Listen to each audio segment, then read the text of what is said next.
Hello student, welcome back to my channel Shalini Hindi classes.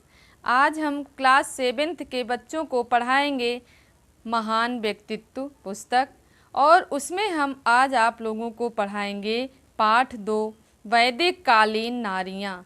तो आइए जानते हैं हम वैदिक कालीन नारियों में। आज हम आपको बताएंगे गार्गी के बारे में। बच्चों, पहले के समय में भी कुछ महिलाएं बहुत ज़्यादा पढ़ी लिखी थी और बहुत ही विद्वान थी। पहले के समय में स्त्रियों की शिक्षा पर रोक था, परंतु ऐसी कुछ महिलाएं थी जिन्होंने अपने ज्ञान से पूरे संसार में अपना प्रकाश फैला दिया। ऐसी ही महिला में हैं गार्गी। आइए जानते हैं हम गार्गी कौन थी। तो अगर अभी तक आप लोग मेरे चैनल पर नए हो तो प्लीज़ आप लोग मेरे चैनल को सब्सक्राइब कर लीजिए, ताकि जो भी वीडियो हम बनाएं वह आप तक सबसे पहले पहुंच सके। तो आइए जानते हैं हम गार्गी के बारे में। प्राचीन काल से ही हमारे देश में ऐसी महान नारियों ने जन्म लिया है जिन्होंने ज्ञान, विज्ञान, त्याग, तपस्या, साहस और बलिदान के अतुलनीय उदाहरण प्रस्तुत किए हैं। जिन्होंने अपने ज्ञान से यह बता दिया है कि अगर बालिकाओं को शिक्षा के अवसर प्रदान किए जाएं तो वे पुरुषों से किसी भी प्रकार कम नहीं साबित होंगी। वैदिक काल में ऐसी ही एक ज्ञानवती महिला हुई है, उसका नाम था गार्गी। गार्गी गर्ग गोत्र में जन्म लेने के कारण गार्गी, इनका नाम गार्गी पड़ा। गार्गी बच्चों गर्ग गोत्र था, उसमें इन्होंने जन्म लिया था, इसलिए इनका नाम क्या पड़ा? गार्गी।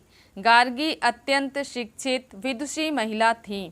एक बार राजा जनक ने यज्ञ किया, उसमें देश भर के प्रकांड विद्वान उपस्थित हुए। राजा जनक के मन में यह इच्छा जागृत हुई कि जो विद्वान यहाँ आए हैं पता लगाया जाए इनमें सर्वश्रेष्ठ विद्वान कौन है। यह किसने कहा? राजा जनक ने। इसके लिए उन्होंने अपनी गौशाला की 1000 गायों के सींगों में 10-10 तोला सोना बंधवा दिया और घोषणा की कि जो सर्वश्रेष्ठ विद्वान हो वह इन सब गायों को ले जाए।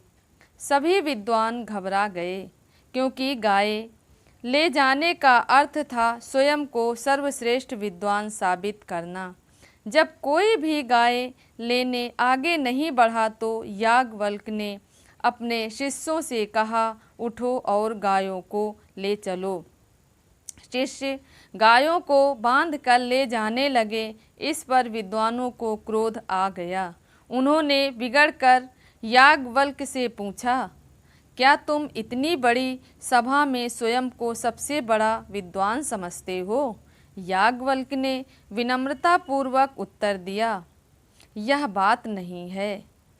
यहाँ उपस्थित विद्वानों को मैं प्रणाम करता हूँ। मैं गाय इसलिए ले जा रहा हूँ क्योंकि मुझे इनकी आवश्यकता है। यह बच्चों किसने कहा? याज्ञवल्क्य ने विद्वानों से, जो वहाँ पे बैठे हुए और लोग थे, उनसे उन्होंने कहा कि मुझे गायों की आवश्यकता है, इसलिए मैं गायों को ले जा रहा हूँ। फिर क्या था? सभी विद्वान चिल्ला उठे, हमसे शास्त्रार्थ करो। याज्ञवल्क्य इस बात पर सहमत हो गए और विनम्रतापूर्वक सभी विद्वानों के प्रश्नों का उत्तर देने लगे। धीरे धीरे सभी विद्वान प्रश्न पूछकर चुप हो गए। अंत में गार्गी ने कहा, राजन, आज्ञा हो तो मैं प्रश्न करूं। राजा जनक ने आज्ञा दे दी। गार्गी ने याज्ञवल्क्य से प्रश्न पूछना प्रारंभ कर दिया। गार्गी के प्रश्न अत्यंत पैने तथा अध्ययन पर आधारित थे। प्रश्नों को सुनकर विद्वत मंडली मन ही मन गार्गी के ज्ञान की सराहना करने लगी। अंततः एक ऐसा प्रश्न आया जिस पर याज्ञवल्क्य रुक गए और उत्तर ना दे सके, किंतु गार्गी अत्यंत बुद्धिमान थी। वह नहीं चाहती थी कि किसी विद्वान का अपमान हो, और वह भी याज्ञवल्क्य जैसे परम विद्वान का। बच्चों, गार्गी यह नहीं चाहती थी कि कोई भी विद्वान का अपमान हो। वो भी याज्ञवल्क्य तो बहुत ही बड़े विद्वान थे। तो उन्होंने बुद्धिमानी का यहाँ पर परिचय दिया और कहा कि मैं इनकी बुराई नहीं करना चाहती हूँ। वह चुप हो गई और भरी सभा में कहा, इस सभा में याज्ञवल्क्य से बड़ा कोई विद्वान नहीं है। देखो बच्चों, कितनी बुद्धिमान वो महिला थी गार्गी, जिनको कि इतना ज्ञान था, फिर भी उन्होंने सोचा अगर मैं और ज़्यादा प्रश्न करूंगी और याज्ञवल्क्य अगर नहीं जवाब दे पाए तो इतने बड़े विद्वान का यहाँ पर अपमान हो जाएगा। इसलिए गार्गी चुप हो गई। इन्हें कोई नहीं हरा सकता। सारी सभा गार्गी की विद्वता और उदारता की मुक्त कंठ से प्रशंसा करने लगी। ज्ञान और उदारता की ऐसी बेजोड़ प्रतिभाएं निश्चय ही हमारे देश का गौरव हैं। बच्चों, इस कहानी से हमें यह शिक्षा मिलती है कि आज भी अगर ऐसा ही है कि हमारे यहाँ नारियाँ पुरुषों से कम नहीं हैं, अगर उन्हें शिक्षा का अवसर मिले तो वह भी पुरुषों के समान बन सकती हैं।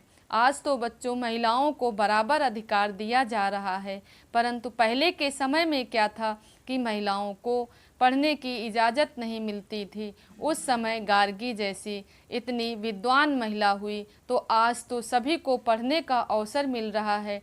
तो चाहिए कि सभी लोगों को अच्छी से अच्छी बालिकाओं को शिक्षा प्राप्त करनी चाहिए और गार्गी की तरह बनना चाहिए। इस पाठ से हमें यह शिक्षा मिलती है कि हमें भी बच्चों सभी लोगों को, सभी महिलाओं को, सभी लोगों को चाहिए जब उन्हें पुरुषों के समान अवसर मिल रहा है तो वह भी पुरुषों के समान ही सारा काम काज करें और गार्गी की तरह वह भी बहुत बड़े विद्वान बन करके दिखाएं। तो आज का हमारा यह पाठ आप लोगों को कैसा लगा बच्चों? इसके जो आगे की जो भी अपाला और भी जो भी कहानियां हैं उनको मैं अपने अगले वीडियो में आपको बताऊंगी। तो आज का यह हमारा वीडियो आपको कैसा लगा? अच्छा लगा होगा, वीडियो को लाइक करिए, चैनल को सब्सक्राइब करिए। मिलते हैं हम अपने अगले वीडियो में अपने नए टॉपिक के साथ।